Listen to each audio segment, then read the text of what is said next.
कृष्णा अध्याय 15 पुरुषोत्तम योग। भगवान ने कहा जाता है कि एक शाश्वत अश्वत्थ वृक्ष है जिसकी जड़ें तो ऊपर की ओर हैं और शाखाएं नीचे की ओर तथा पत्तियां वैदिक स्रोत हैं। जो इस वृक्ष को जानता है वह वेदों का ज्ञाता है। इस वृक्ष की शाखाएं ऊपर तथा नीचे फैली हुई हैं और प्रकृति के तीनों गुणों द्वारा पोषित हैं। इसकी टहनियां इंद्र विषय हैं। इसके वृक्ष की जड़ें नीचे की ओर भी जाती हैं जो मानव समाज के सकाम कर्मों से बंधी हुई हैं। इस वृक्ष के वास्तविक स्वरूप का अनुभव इस जगत में नहीं किया जा सकता। कोई भी नहीं समझ सकता कि इसका आदि कहाँ है, अंत कहाँ है या इसका आधार कहाँ है। लेकिन मनुष्य को चाहिए कि इस दृढ़ मूल वाले वृक्ष को विरक्त के शास्त्र से काट गिराए। तत्पश्चात उसे ऐसे स्थान की खोज करनी चाहिए जहाँ जाकर लौटना ना पड़े और जहाँ उसे भगवान की शरण ग्रहण कर ली जाए, जिससे अनादिकाल से प्रत्येक का सूत्रपात तथा विस्तार होता आया है।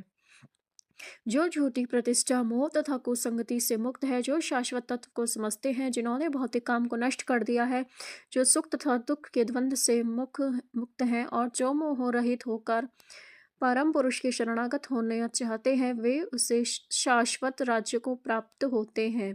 वह मेरा परम धाम ना तो सूर्य या चंद्र के द्वारा प्रकाशित होता है और ना या अग्नि या बिजली से। जो लोग वहां पहुंच जाते हैं वे इस भौतिक जगत में फिर से लौट कर नहीं आते। इस बद्ध जगत में सारे जीव मेरे शाश्वत अंश हैं। बद्ध जीवन के कारण वे 6 इंद्रियों के घोर संघर्ष कर रहे हैं, जिसमें मन भी सम्मिलित है। इस संसार में जीव अपनी देह आत्म बुद्धि को एक शरीर से दूसरे में उसी तरह ले जाता है जिस प्रकार वायु सुगंधि को ले जाता है।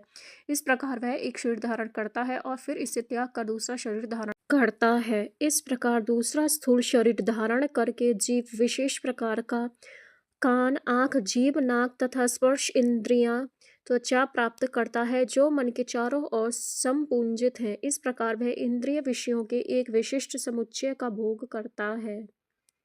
मूर्ख ना तो समझ पाते हैं कि जीव किस प्रकार अपने शरीर त्याग सकता है, ना ही वह समझ पाते हैं कि प्रकृति के गुणों के अधीन वह किस तरह के शरीर का भोग करता है। लेकिन जिसकी आंखें ज्ञान से प्रशिक्षित होती हैं, वह यह सब देख सकता है।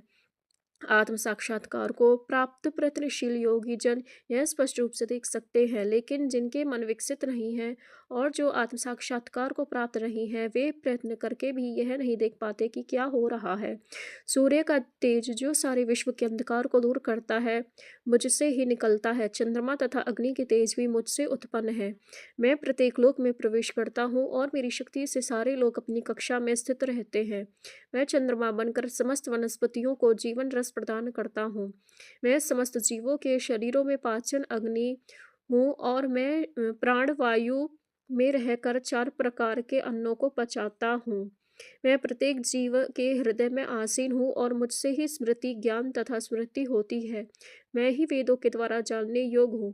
निसंदेह मैं वेदांत का संकलन करता तथा समस्त वेदों का जानने वाला हूँ।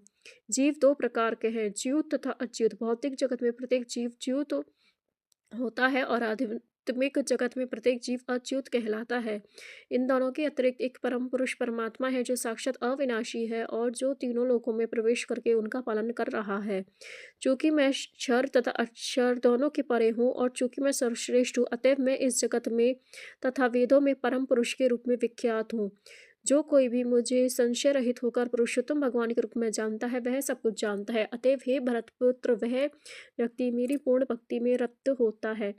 हे अनघ, यह वैदिक शास्त्रों का सर्वाधिक गुप्त अंश है जिसे मैंने अप्रकट किया है। जो कोई इसे समझता है वह बुद्धिमान हो जाएगा और उसके प्रयास पूर्ण होंगे। धन्यवाद। हरे कृष्ण।